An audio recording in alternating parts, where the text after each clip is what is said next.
Me miré al espejo y vi al enemigo. Literalmente. Porque mi hermana gemela no solo se metió en mi cama, ahora está esperando al bebé que yo soñaba tener con mi esposo.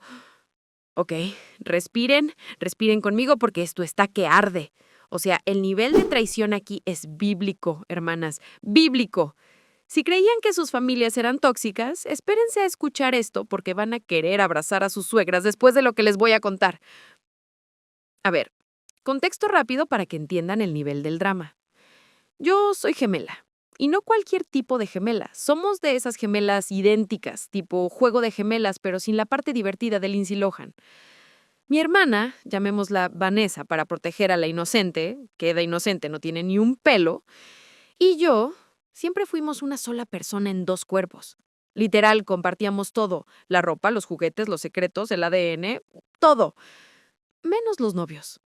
Esa era la regla de oro, la regla sagrada escrita en piedra desde que tuvimos nuestro primer crush en el kinder. Crecimos siendo las gemelas. Ya saben, esa identidad compartida donde la gente ni se molesta en aprenderse tu nombre. Pero yo siempre sentí que tenía a mi mejor amiga integrada de fábrica. Cuando conocí a Marcos, nombre falso, obvio porque si digo el real voy y le quemo la casa, Vanessa fue la primera en aprobarlo. Recuerdo perfecto que me dijo, «Es el bueno, hermana, es él». Y yo, tonta, enamorada y ciega, pensé que ella estaba feliz por mí.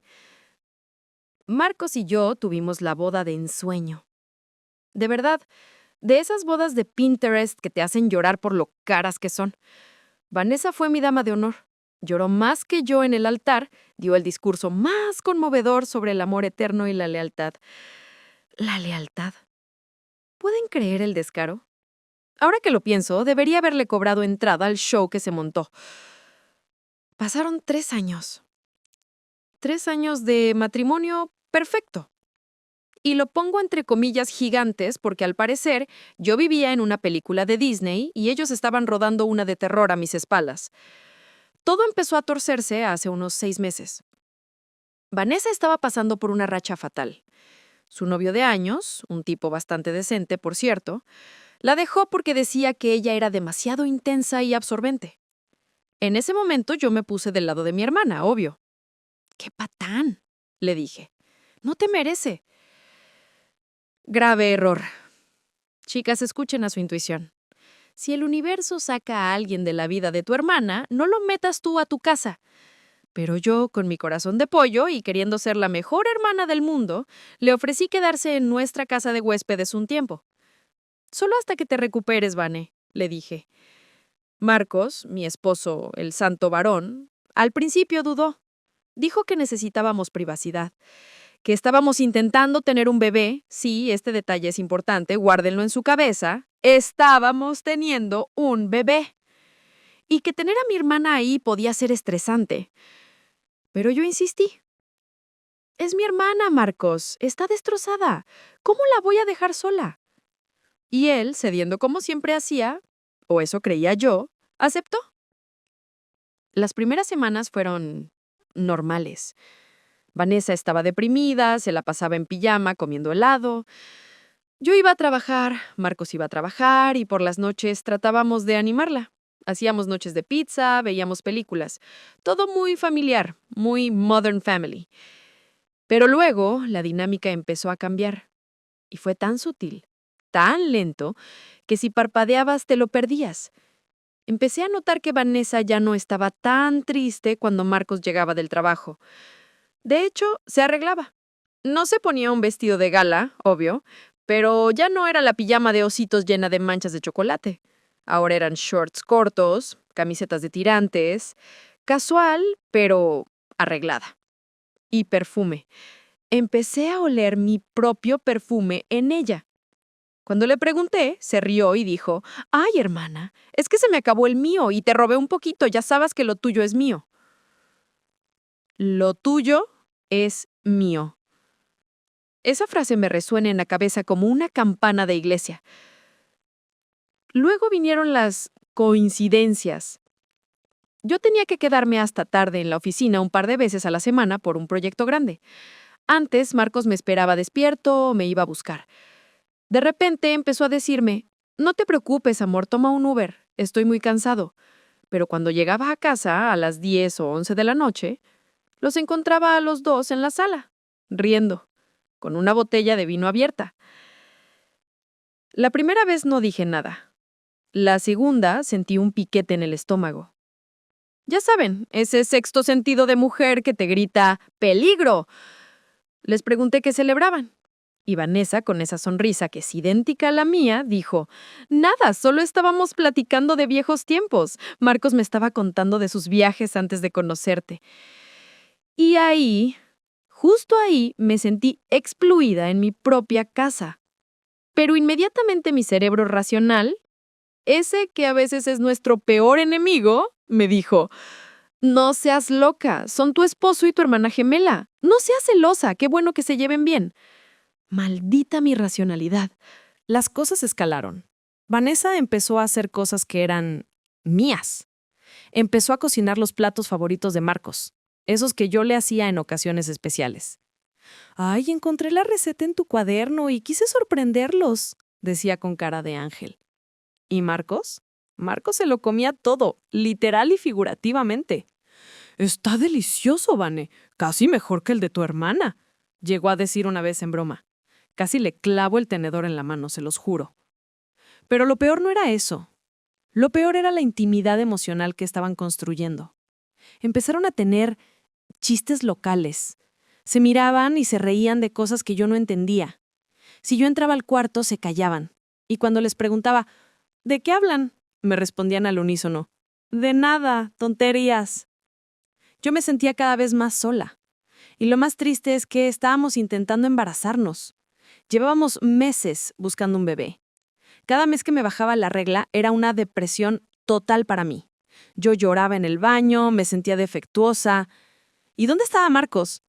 Antes él me abrazaba, me decía que lo seguiríamos intentando, pero esos últimos meses, cuando le decía que no había funcionado, él se mostraba aliviado o distraído. Bueno, ya pegará, no te estreses, me decía sin ni siquiera mirarme a los ojos, mientras mensajeaba en su celular. Un día, decidí confrontar a Vanessa. No en plan, te estás acostando con mi marido, sino en plan de hermana. La invité a un café fuera de la casa. Vane le dice, ¿no crees que ya es hora de que busques tu propio depa? Digo, ya estás mejor, y Marcos y yo necesitamos nuestro espacio. Ella me miró con unos ojos llorosos, de cachorrito atropellado, y me soltó. ¿Me estás corriendo? ¿A mí? ¿A tu otra mitad? Pensé que eras diferente, que me apoyabas. Y ahí estaba yo, sintiéndome la peor persona del mundo otra vez. Manipulación nivel experto. Me hizo sentir culpable por querer recuperar mi matrimonio. Esa noche, cuando volvimos a casa, ella estaba súper fría conmigo. ¿Y Marcos? Marcos estaba furioso. ¿Cómo pudiste decirle que se fuera?, me reclamó en la cocina, susurrando para que ella no oyera, aunque seguro estaba escuchando detrás de la puerta. Está vulnerable, es tu hermana, eres un egoísta. ¿Yo? ¿Egoísta? ¿Yo que les abrí las puertas de mi casa, que les pagaba la comida, que aguantaba sus risitas y sus secretos? Me quedé helada. Nunca me había hablado así por defender a alguien más. Empecé a volverme paranoica. Revisaba los tickets de compra, revisaba el kilometraje del coche. Me convertí en una detective del FBI en mi propia vida. Y encontré cosas. Pequeñas cosas. Un ticket da a un restaurante al otro lado de la ciudad un día que Marcos dijo que estaba en una reunión de trabajo. 2 cafés comprados a una hora en la que Vanessa supuestamente estaba en terapia. Le comenté esto a mi mejor amiga, Clara. Clara es de esas amigas que no tienen filtro. Le dije, creo que Marcos y Vanessa se traen algo. Clara me miró y me dijo, amiga, date cuenta. No es que se traigan algo, es que ya se lo trajeron, lo envolvieron y se lo regalaron. Pero yo no quería creerlo. Mi mente no podía procesar que la persona que compartió el útero de mi madre conmigo pudiera hacerme eso. Era incesto emocional. Era asqueroso. Y entonces llegó el día. El maldito día que cambió mi vida para siempre. Era un martes. Se suponía que yo tenía un viaje de negocios de 2 días a otra ciudad. Preparé mi maleta, me despedí de Marcos, me dio un beso en la mejilla súper seco, abracé a Vanessa, que ni se levantó del sofá, y me fui al aeropuerto. Pero cosas del destino, o del karma que ya estaba harto de verme la cara de estúpida, mi vuelo se canceló por una tormenta eléctrica masiva. No había vuelos hasta el día siguiente. Podría haber llamado a Marcos para que fuera por mí. Podría haberle mandado un mensaje. Pero algo dentro de mí, esa voz que había estado ignorando por meses, me dijo, no, no les avises. Llega de sorpresa. Tomé un taxi de regreso. Mi corazón latía tan fuerte que sentía que se me iba a salir por la garganta. Me sudaban las manos. «Estás loca», me repetía. «Vas a llegar y estarán viendo la tele y te vas a sentir como una idiota por desconfiar». Llegué a casa. El coche de Marcos estaba ahí. Las luces de abajo estaban apagadas. Eran las 8 de la noche. Raro. Subí las escaleras de puntitas como si fuera una ladrona en mi propia casa. El silencio era absoluto. Demasiado silencio. Llegué a la puerta de nuestra habitación. Estaba cerrada. Puse la mano en el pomo y giré lentamente. Estaba inseguro. Abrí la puerta. No vi nada explícito en ese momento, gracias a Dios, porque creo que me hubiera desmayado. Pero vi algo peor. La intimidad. Estaban dormidos. En mi cama. Marcos estaba abrazando a Vanessa por la espalda, en cucharita, y Vanessa llevaba puesta mi camiseta favorita, esa vieja que uso para dormir. Parecían una pareja. Parecían felices. Parecían completos. Sin mí. Me quedé parada en el marco de la puerta sin poder respirar. El mundo se me venía encima. No grité, no hice un escándalo en ese segundo. Simplemente me quedé paralizada procesando que mi vida, tal y como la conocía, se había terminado. Cerré la puerta con cuidado, bajé las escaleras, me senté en el sofá de la sala, a oscuras, temblando. ¿Qué hacía? ¿Los despertaba a gritos? ¿Quemaba la casa? No descarto que la idea cruzara mi mente, ¿eh? Decidí esperar. Quería ver sus caras cuando bajaran y me vieran ahí. Quería ver el pánico en sus ojos. Pasaron 2 horas. A las 10 p.m. escuché pasos, risas bajitas. «Tengo hambre, amor», escuché la voz de Vanessa. «¿Me haces un sándwich?» «Lo que quieras, para ti y para...», respondió Marcos, pero se calló antes de terminar la frase. Bajaron las escaleras. Marcos venía en boxers. Vanessa con mi camiseta y nada más abajo. Encendieron la luz de la cocina. Y desde la sala, en la penumbra, les dije con la voz más tranquila y terrorífica que me salió. «¿Me hacen uno a mí también? Es que el servicio en el aeropuerto es pésimo». Debieron ver sus caras. Se pusieron pálidos, como si hubieran visto un fantasma. Vanessa soltó un grito y se tapó con los brazos. Marcos casi se cae. «Amor, no es lo que parece», empezó a tartamudear Marcos, la típica frase de manual de infiel. «Se canceló tu vuelo, Ella tenía miedo de dormir sola y...». «Cállate», le dije. «Solo cállate». Vanessa empezó a llorar. «Hermana, por favor, déjanos explicarte. Fue un error, no significó nada». «¿Un error? Dormir en cucharita no es un error, es una decisión. Usar mi ropa no es un error». Pero lo peor no fue eso. Lo peor fue lo que noté en ese momento, con la luz de la cocina dándole de lleno a Vanessa. Ella siempre ha sido súper delgada, igual que yo, pero su vientre tenía una curvita muy pequeña, pero inconfundible para alguien que lleva meses obsesionada con el embarazo. Mi mirada fue directo a su estómago. Ella se dio cuenta. Instintivamente se puso las manos sobre el vientre, protegiéndolo. Marcos se puso delante de ella, como un escudo humano. «¿Qué es eso?», pregunté, sintiendo que me iba a vomitar. Silencio. Un silencio sepulcral que duró eternidades. «Vanessa», dije, con lágrimas en los ojos, pero con una furia que me quemaba por dentro. «¿Qué es eso?». Ella bajó la mirada. Marcos suspiró derrotado y soltó la bomba nuclear que destruyó lo poco que quedaba de mi alma. «Ella está embarazada, amor. Vamos a tener un bebé». ¡Pum! Así, sin anestesia. «Vamos a tener un bebé». No ella va a tener un bebé, sino vamos, plural, ellos, mi esposo y mi clon.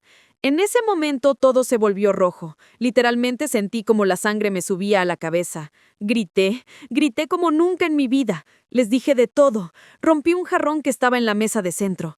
Pero ellos Ellos no se veían arrepentidos, se veían asustados, sí, pero había algo más. Había una complicidad enfermiza.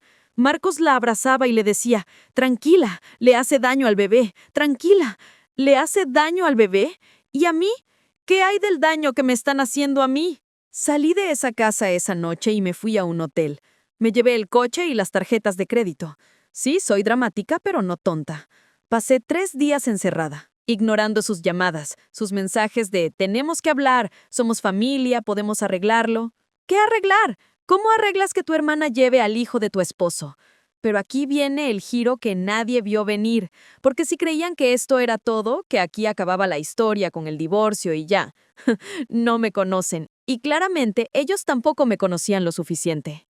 Resulta que, en mi obsesión por quedar embarazada esos meses, yo había estado llevando un control muy estricto de todo, de mis fechas, de las fechas de Marcos y de ciertas cosas médicas, y empecé a atar cabos. Me acordé de algo que pasó hace unos años antes de casarnos, un secreto médico de Marcos, que él creía que no era importante o que quizás ni siquiera recordaba bien los detalles. Regresé a la casa 3 días después, no para perdonarlos, no para gritarles. Regresé con una sonrisa. Ellos estaban en la sala, con cara de funeral. Cuando me vieron entrar tranquila, maquillada y vestida impecable, se confundieron. «¿Hermana?», dijo Vanessa con esperanza en la voz. «¿Nos perdonas?». «Siéntense», les dije. «Tenemos que hablar del futuro de ese bebé». Se sentaron tomados de la mano. «Qué imagen tan tierna y tan grotesca a la vez. Acepto que van a estar juntos», les mentí. «Y acepto al bebé. De hecho, quiero ser parte de su vida. Soy su tía, después de todo. ¿Y su madrastra, supongo?». Marco soltó el aire aliviado. «Sabía que lo entenderías. Eres la mujer más buena del mundo».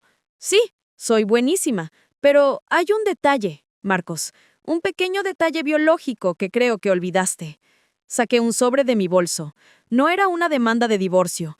Eran unos análisis clínicos de hace 4 años. ¿Te acuerdas cuando tuviste esa infección fuerte y te hiciste pruebas de fertilidad por si acaso? Nunca leímos los resultados a fondo porque no estábamos buscando bebés en ese entonces, pero yo los guardé. Marcos se puso blanco. «¿De qué hablas?», preguntó con la voz temblorosa. «Marcos, tú eres estéril. Tienes azoospermia. No puedes tener hijos de forma natural. Es médicamente imposible». El silencio que siguió a eso fue exquisito. Miré a Vanessa. Su cara pasó del alivio al terror absoluto en un nanosegundo. Miré a Marcos. Él miró a Vanessa. Soltó su mano lentamente como si quemara. «¿Qué?», dijo Marcos mirando el vientre de mi hermana. «Así es», continué, disfrutando cada sílaba. «Si ese bebé existe, no es tuyo, Marcos. Y si no es tuyo, Vane, hermanita, ¿de quién es?». Resulta que mi inocente hermana, mientras se consolaba con mi marido, no había dejado de ver a su ex, o quizás a alguien más. El caos que se desató en ese momento fue música para mis oídos. Marcos gritando, Vanessa llorando, y confesando que quizás hubo una noche de debilidad con su ex antes de venir a vivir con nosotros. ¡Boom! Pero esperen, porque la historia no termina aquí. Ojalá terminara aquí. Esto es solo la punta del iceberg de la locura. Porque lo que descubrí después sobre la esterilidad de Marcos y sobre el plan maestro de Vanessa, eso sí que no lo ven venir. ¡Ay, Dios mío! Agárrense los chones porque lo que pasó en esa sala fue digno de un Oscar al mejor drama. En el momento en que solté la palabra azoospermia, la atmósfera cambió de tragedia romántica a guerra civil.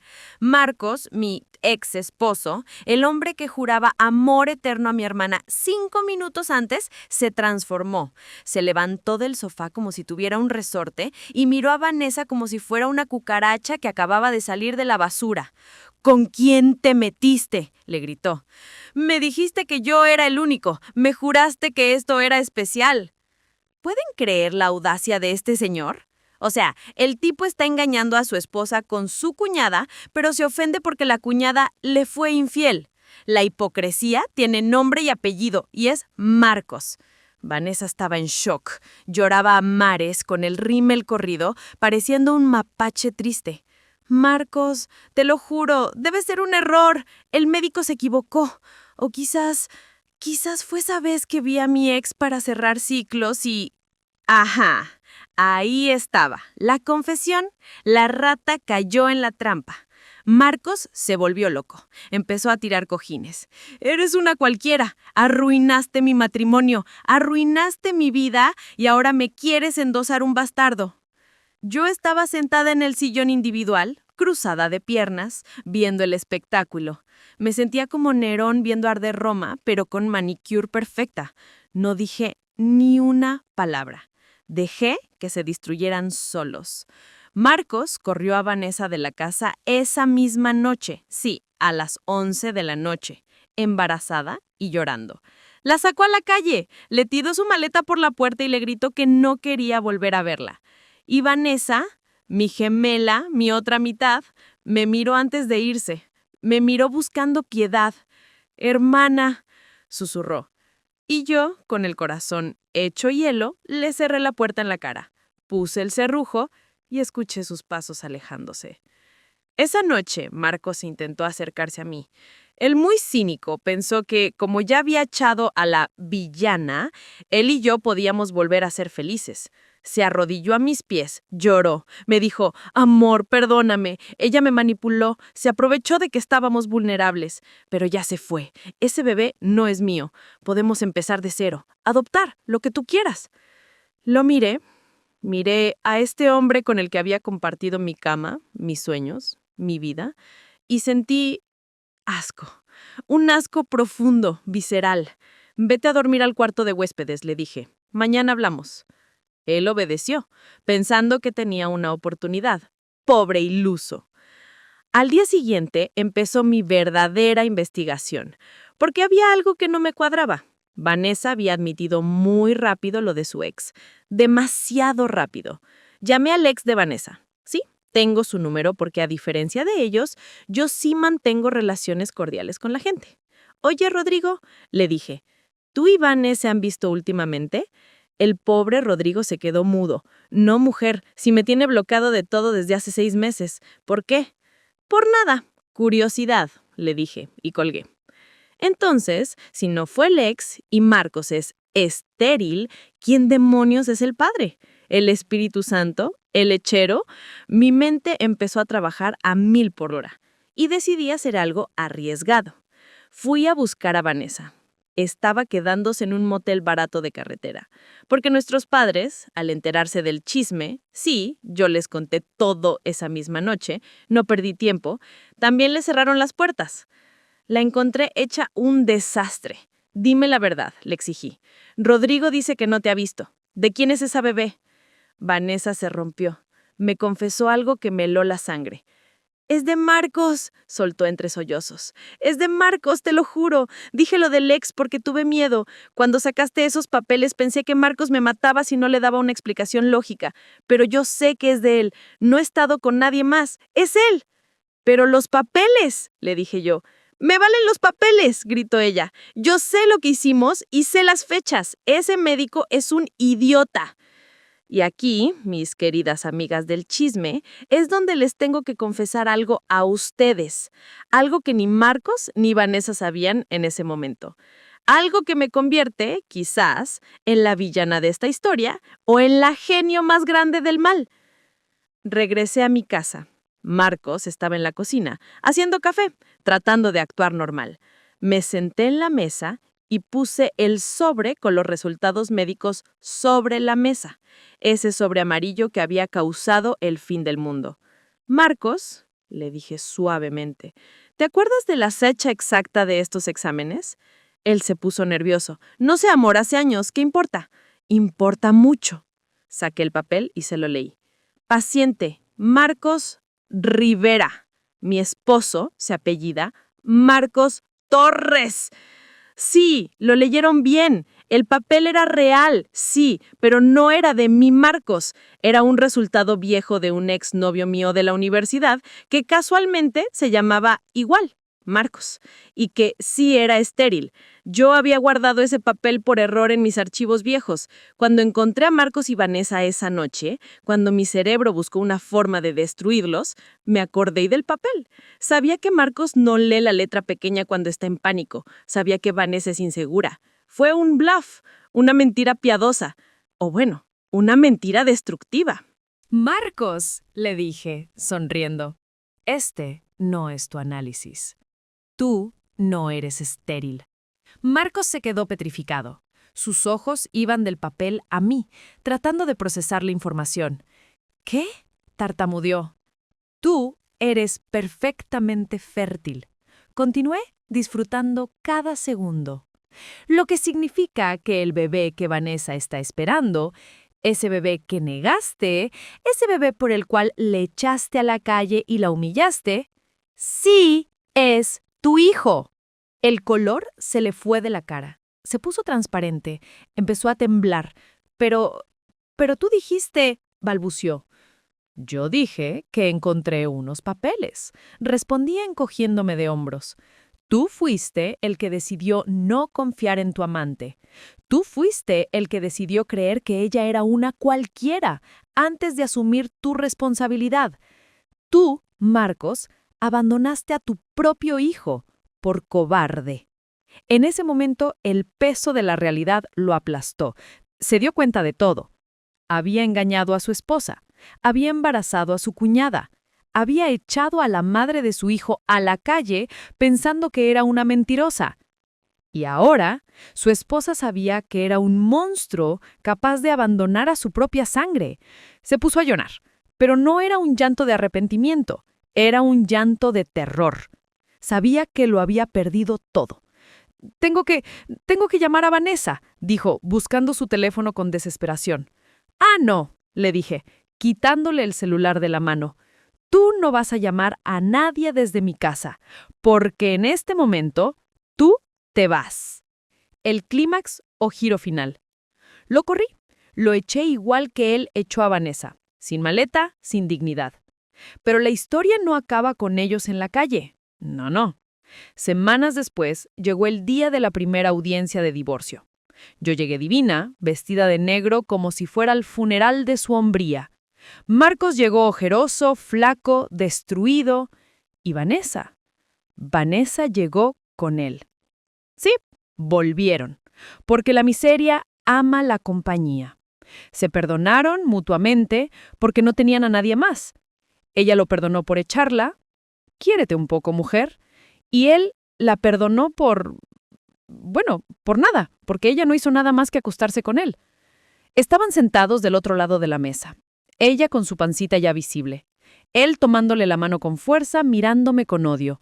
Vamos a quedarnos con todo, me dijo Marcos, intentando sonar valiente. Vamos a pelear la casa. Es para mi hijo. Yo solté una carcajada, una risa que resonó en todo el juzgado. ¡Ay, Marcos! ¿De verdad que no aprendes? Mi abogada, una tiburona que me costó un riñón, pero vale cada centavo, sacó una carpeta. Su señoría, aquí tenemos las pruebas de que el señor Torres gastó fondos conyugales con su amante, regalos, cenas, y tenemos los videos de las cámaras de seguridad de mi clienta, donde se ve claramente el abuso psicológico y el adulterio flagrante en el domicilio conyugal. Pero eso no era lo mejor. Lo mejor fue cuando me dirigí a Vanessa. «Hermanita», le dije, ¿sabías que Marcos intentó volver conmigo la noche que te echó? ¿Sabías que me dijo que eras un error y que podíamos adoptar para olvidar tu existencia? Vanessa se puso pálida. Soltó la mano de Marcos. ¿Eso es verdad?, le preguntó. Marcos empezó a sudar. No, amor, ella miente. Quiere separarnos. Saqué mi celular. Puse play a la grabación de voz que hice esa noche. Se escuchó la voz de Marcos, clara y patética. Ella no significa nada. Es una loca. Ese bebé es un error. Por favor, perdóname. Te amo a ti. Vanessa estalló. En pleno juzgado le soltó una cachetada a Marcos que sonó como un latigazo. Empezaron a gritarse. El juez tuvo que llamar a seguridad. Fue hermoso. Fue poético. Al final, me quedé con la casa, me quedé con el coche, me quedé con mi dignidad. Ellos siguen juntos, creo. Viven en un departamento minúsculo porque Marcos perdió su trabajo, el chisme llegó a su jefe, ups. Están atrapados en una relación basada en la desconfianza, el resentimiento y un bebé que nació en medio del odio. Vanessa me escribe a veces pidiendo perdón, No le contesto. Marcos me manda correos borracho diciendo que soy el amor de mi vida. Los reenvío a Vanessa. Yo ahora estoy soltera, feliz y con una casa enorme para mí sola. Y aunque a veces duele haber perdido a mi hermana, me miro al espejo y pienso, mejor sola que mal acompañada. Y definitivamente mejor que siendo la segunda opción de mi propio esposo. Así que esa es la historia, familia, la historia de cómo una prueba de laboratorio falsa reveló las verdades más oscuras de dos traidores. Ellos creían que me estaban engañando, pero al final se engañaron a sí mismos. Uf, necesito un tequila después de contar esto. Pero ahora quiero saber qué piensan ustedes, mis chismosos profesionales. Aquí va la pregunta del millón. Si ustedes hubieran estado en mi lugar y tuvieran ese papel falso en la mano, ¿lo hubieran usado para ver si se destruían entre ellos o hubieran dicho la verdad desde el principio y los dejaban ser felices con su traición? Quiero ver sangre en los comentarios. ¿Fui una genia malvada o se me pasó la mano con la venganza? Los leo a todos. No se guarden nada. Bye.